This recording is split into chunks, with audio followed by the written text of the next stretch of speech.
I am Suman. I am the CEO and co-founder of Marco Experiences, which is a company that helps companies build culture through bringing their people together through experiences. And we recently launched a podcast called Marco Labs, where we interview kind of the creators that we work with, but also the people leaders and the community builders that are kind of making big changes within the people space in a variety of companies. And so excited to be chatting with Michele, who I've worked with in a previous life, but now is the Chief People Officer at Strava. So with that, Michele, how are you doing? Hopefully well.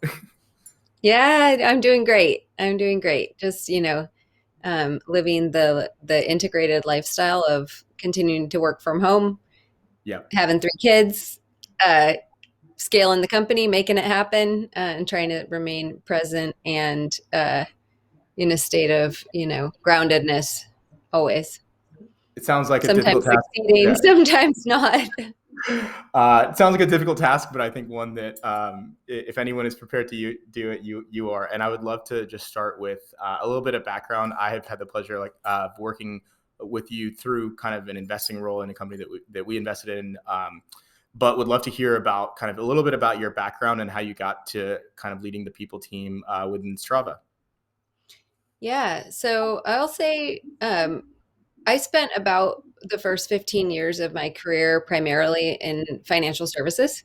And so I still see myself as new to tech and appreciating and enjoying being able to wear whatever I want still. It's like as someone who wore a suit and nylons for most of my career.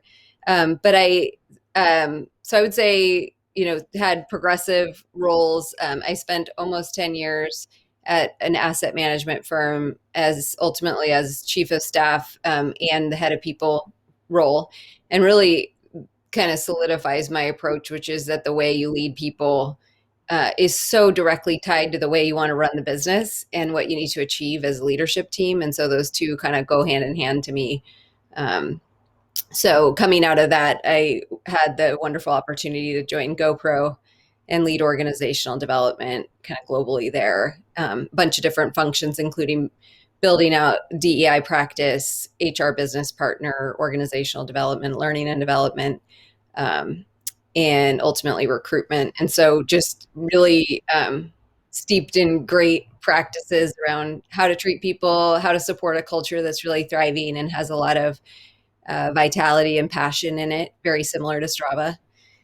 And then from there, led people, which is where I met you, as you know, led people at a Series B startup, later Series C, and went on kind of a blazing rocket ship ride for a while, and then ultimately got my dream job here at Strava, loving it, and having the opportunity to lead a culture that I totally believe in at a company I totally believe in, Yeah. and and it's been just new adventures and new playbooks ever since. Yeah, and I think it's super exciting for you to. I mean, I'm an avid kind of consumer of the product, and I think the product itself is generally just helps me, and I think a lot of other people live better lives, and I think it's cool to be a part of that company, but also be building a really quickly growing company with a positive mission. Yeah, agree. So what we like to talk about is, first of all, like what culture actually kind of means to you. Because as we talk to different people leaders, I think culture is actually quite nuanced, and there's a lot of policies you can enact. But in terms of what culture actually means and how that informs the policies, I'd be super curious to hear kind of like what the word kind of means to you. Yeah, I've spent a lot of time thinking about this because the first time that I really, really was introduced to the idea of culture now was a while ago. Definitely more than a decade ago. And I remember a consultant saying, hey, regardless of whether you want to, you have a culture. So you can cultivate it, you can be deliberate about it, you can look at it, examine it, improve it, but you can't like ignore it because you have one. And so I think that leading me, what is the definition of culture? There's at its most base level, it's the day to day experience that each person within the company lives. And that's everything from what happens when I interact with my manager, what are the kinds of programs that support what kind of company we want to be and the values, how do the leaders communicate, what is my day-to-day work life like? All of those things together, it's really like, what is the actual lived experience of being here? And when it's right, it's very tied to the values and the stated intentions. And when it goes off the rails, it's like this other thing with a life of its own that actually has nothing to do with what people are saying the culture is. So Yeah. that's some musings on it. Excellent musings. And so you've been at Strava, remind me, for how long has it been? So just since December of 2019, so shy of 2 years. Got it. And when you Mm. came to Strava, I guess, first of all, just personally for you as Michelle, what kind of like components or tenets within culture were kind of like most important? And then how did you kind of translate those to Strava? And perhaps those were very congruent, or maybe they were different, and it took some work over the past 2 years to help redefine or define Strava's culture. Yeah. So just so I understand, you're asking kind of what was the culture then, and maybe in what ways have I had an imprint on it since being here? Is Totally. that? And also, yeah, I know that personally for you and for Strava, there's different components in terms of how you like. I've just been reading some of your blog posts, which include how do you create an anti-racist workplace? How do you kind of show up to work and bring your full self to work? And I think Hmm. maybe those are components, but personally, Yeah. and maybe how that manifests within Strava. Yeah. I mean, I would say arriving at the Strava culture, was clearly a company built on people first, um, not in words. Like it's very lived. We have a CEO and co-founder who starts every decision with like, what is the most I can do for people? That is like his, Yeah, he doesn't say those words, but that's how I observe him to lead. And so you start with that place of generosity and humility, and you already are building like the foundation of a great culture. People stay at Strava a long time. They did before I came. You know, we have probably 20% of our company at this point over 6 years in tenure, and because they're like, why would I leave? It's like a yeah, wonderful, humane place to work. I'm working on a product I love, and there's a lot of joy there. There have been some changes. Certainly, the most profound change you named is the decision from our leadership team and a commitment to becoming an anti-racist company, and that we have been living into, since June 2020, and that is, I want to name, like, Strava was not an anti-racist company before June 2020. Strava operated, though very people first, operated with white standards, very white leadership, and recruitment practices that led ultimately to a very white team. And so the evolution, which ultimately led us to restate our values, which had been in place, throughout the company's history, we explicitly added as our primary first value anti-racism, and so we've been living into that and trying to live up to that kind of an anti-racist, inclusive, multicultural workplace, and that's been an incredible journey. But I think other things where I may have put my imprint a little bit on Strava would be toward a practicality of the culture. So I really believe that the role of the people leader starts with, what do people need? What is the way to care for people? Not like, what are the other companies around us doing? What would the benchmark data say? Those things we can reference, but it does start with a basic level of humanity and practicality that is like, what is most meaningful for people? And let's dedicate our efforts toward that instead of mirroring things that may or may not be helpful over time. And so I do believe I've spoken loudly enough and directed our people's strategies toward that enough that people would experience, yeah, the things that are happening are meaningful to me.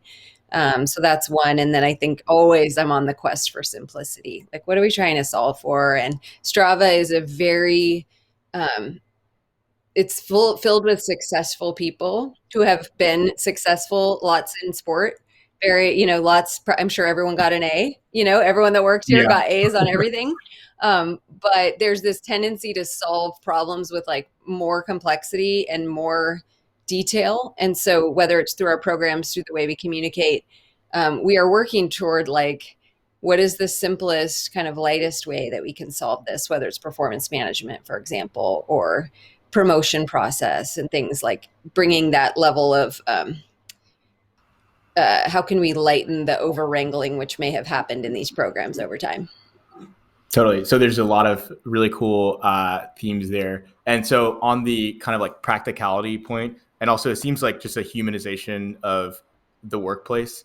How do you like actually do that? I mean, I know that you just mentioned at the beginning of this call aspects of your life, right? You're a Hmm. chief people officer, but you're also a mother. You're also Hmm. a person who's balancing a very stressful kind of couple of years. How do you do that in an organization? And not only you personally, because I imagine you do that with your leadership team and your people team and whoever else you work with. But how do you get other people to do that and act that way? Yeah. Um, well, I'll just share, again, just some real life examples. 5 minutes before joining this meeting, I was in a meeting with many, many of our Strava women leading an open discussion around the anti abortion laws coming out of Texas. That's just one example. I wrote a letter to our entire Strava team globally about views on this issue and how that legislation harms women and people of color, especially in the poor. So, I mean, one example of humanizing is like whether or not you want to talk about certain topics, especially topics that felt more risky in workplaces. Part of, I believe, the modern era of work is understanding that things that affect people affect them at work. Like people Totally. are one integrated being. And so we know this is on women's minds. Hopefully, it's on not only women's minds, but being able to speak to things that other people are wondering. I wonder if my leader is thinking about that, I think is a true part of our culture. And we try to speak openly and, despite having fear or insecurity about things as often as we can. And we also we really believe in this concept of like holding space, which is to Yeah. say, I have no script for this. I don't really know what, but I'm going to set up time and our leaders are going to attend and listen and talk and share our own views and like hold space deliberately outside of the normal responsibilities of work to support humanity and care. The other like so one that's one example of like how do you live into that humanness. Another example is like last about a year ago, a little over a year ago, when we were really deep in the lockdown and the kids not going to school and all that. Just this feeling of, like I said, it starts with like what do people need and what can we do. I have my own experience of three like kids bouncing off the walls, trying to figure out their own Google Classroom, whatever. I can hardly think of that time, honestly. And I hope if any parents are listening to this, they'll know like it's like a dark, dark time that was very hard to manage. And so in thinking about like what do people need, what people needed then was help to watch their kids. So starting Yeah. to talk about that, like, and guess how we can help Strava? We can pay for that help. So we Yep. started then, last August, offering any of our caregivers at Strava an extra $500 a week to offset the costs of childcare, Wow. camps, like anything that could help. We still have that program going today. So it's the how do you evolve is like paying attention to what do people need and then starting to talk about that. And while those things can feel risky or like wow, that's so generous, that's millions of dollars per year you're spending on that program. You think about like but we're spending millions of dollars on other enablements like technologies and infrastructure and systems and services. So we have to keep talking about spending money on people, Yeah. um, and normalize that. And so it's just another example that comes to mind. Well, I would say first of all, I appreciate you sharing real examples which are meaningful. And I think what we've seen in the past few years is you have the funny kind of my daughter accidentally in a funny way walked into a Zoom meeting, but then there's kind of not only the burden that parents have to face, but then there's kind of like all of the social justice issues that Hmm. kind of like weigh on people and certain people who actually have to live that in their lives outside of work. So I think it's great. Yeah. And to your point on taking a stand, because a lot of companies have chosen explicitly to not do that, right? And so I think it's Hmm. very cool and admirable how y'all have done that. So appreciate you sharing. Yeah, I mean, Stephen, I just want to expand on that because what you said there about there's the narrative of like, ha ha, here's my kid with no pants on. But Yeah. I actually that experience of trying to carry both worlds in the exact same spot under a huge amount of pressure that people were experiencing, even just workplace pressure of how do I keep my Yep. company afloat during this pandemic? How do I plan for the future? In our case, how do I scale? How do I support Mhm. my kids? They have no social interaction. Like the feeling of failing profoundly on both fronts, and like the lack of sleep, and the running on a treadmill while everyone is hucking you flaming plates, like, and then just to collapse into bed and know you're going to do it again the next day, like that was a lot.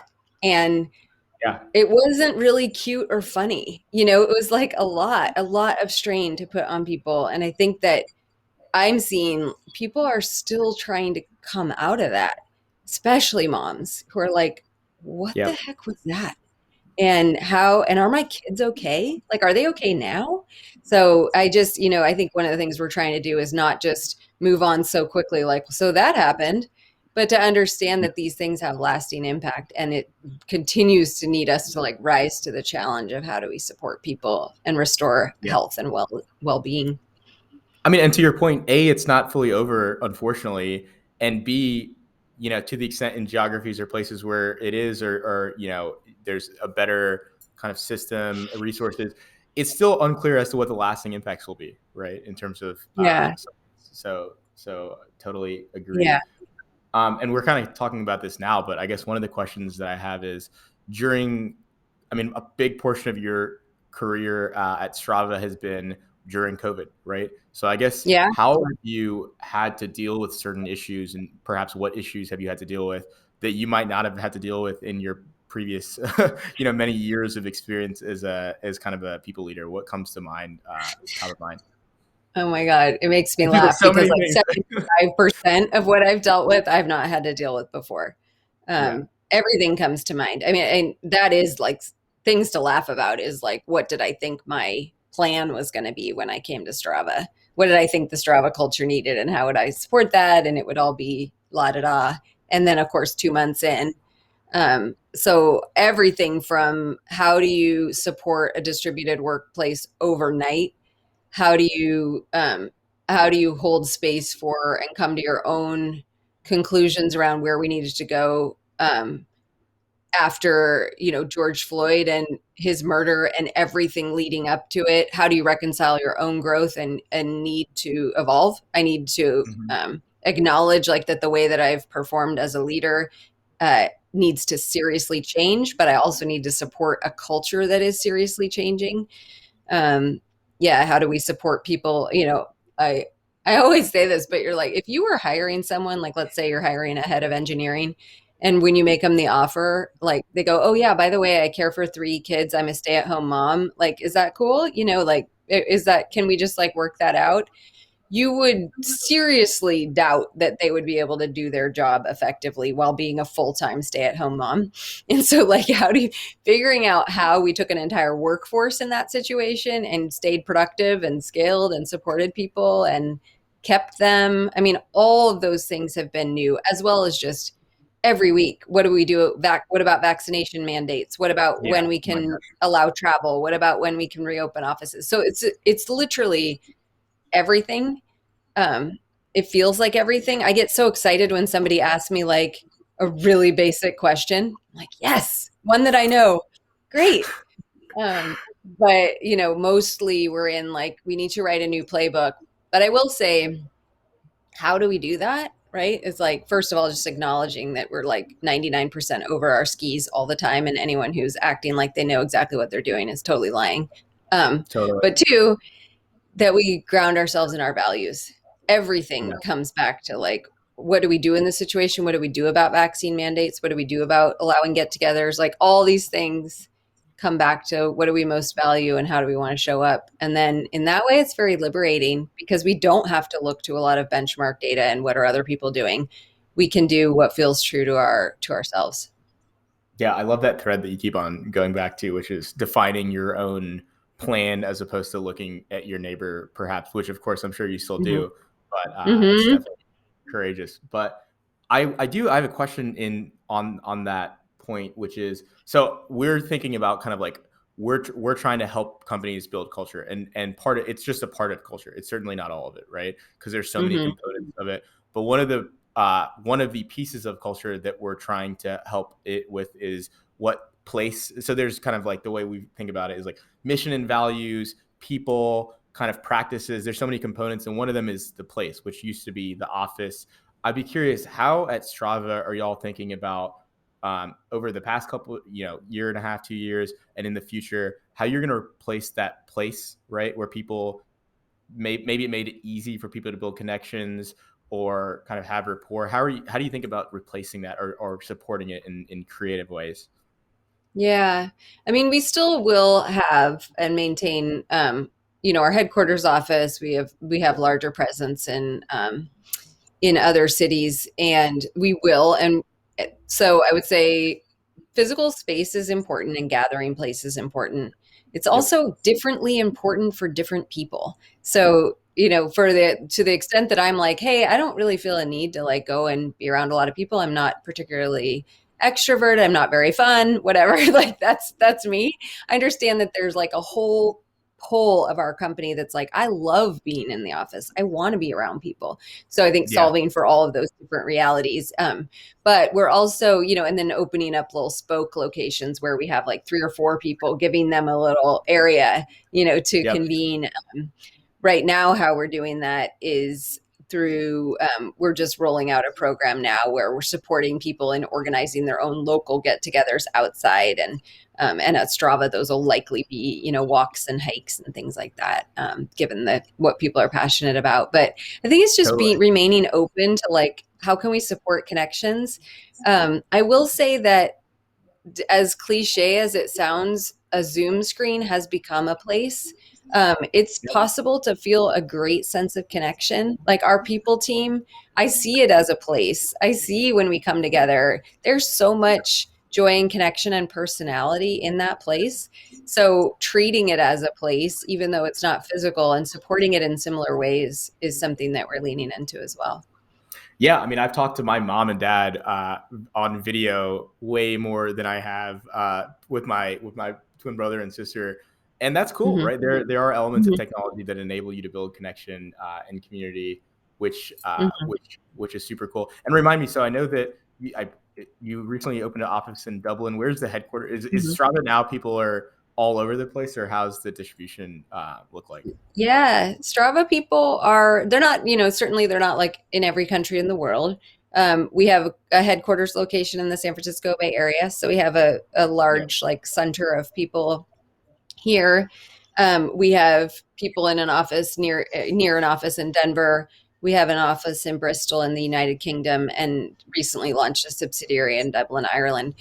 We also have like onesies and twosies in other countries, and our marketing community support folks and things in Brazil, in France, et cetera. So we have someone in Japan, or 2 people in Japan, and so on. So we have people very distributed. Like most companies who were open to say, hey, I think at this point you can live anywhere, which is what we did. We Hmm. saw that we made huge strides on the kind of team we could build when we took off those kind of privilege requirements of like where, who lives where. Um, we we built a much better team. So now we're like, okay, well, probably after the pandemics, 40 to 50% of our company will still be remote. Yeah. So Yeah, mhm. it's interesting. We have a small team of 13 growing to 15 hopefully soon. And we are actively thinking about, even though we literally sell this is what we're trying to solve it for our own team. And it's Yeah, not, but it is cool to be able to hire. And I think on the anti-racist point, it also opens avenues to kind of explore more diversity and so forth. absolutely. One thing is, well, I would end on a positive note, but I would thank you for all what you've shared. And one of the cool things is there's so much. It's always been strategic to be ahead of people, but now there's so much new stuff that we're hearing right now, which is just exciting. The innovation that's happening in your industry. Hmm. Um, Yeah. and what I would love to end on is, what are you excited about? I mean, there's so much tough kind of challenges that you've had to deal with, but now we're hopefully soon emerging in some ways. And what are you excited about in terms of opportunities? That, for example, one of them being recruiting. You can recruit anywhere. Like, are there other areas Mhm. where you're looking positively towards? Yeah, I mean, there's so many things that I'm excited about. I think the primary thing that comes to mind is I'm excited about our leadership's commitment to struggling with the very deep, very hard, and very hard to solve issues around racial equity, and especially in a workplace, but also in a global community. And Strava has over 90 million athletes globally. And you think about like the place we can take in progress toward inclusivity, toward like everything from the way the product functions, the way we construct a team that's truly global. I'm excited about all those because we have this huge megaphone and huge platform, and our leadership is so deeply committed to living into the anti-racism that we can have a huge impact.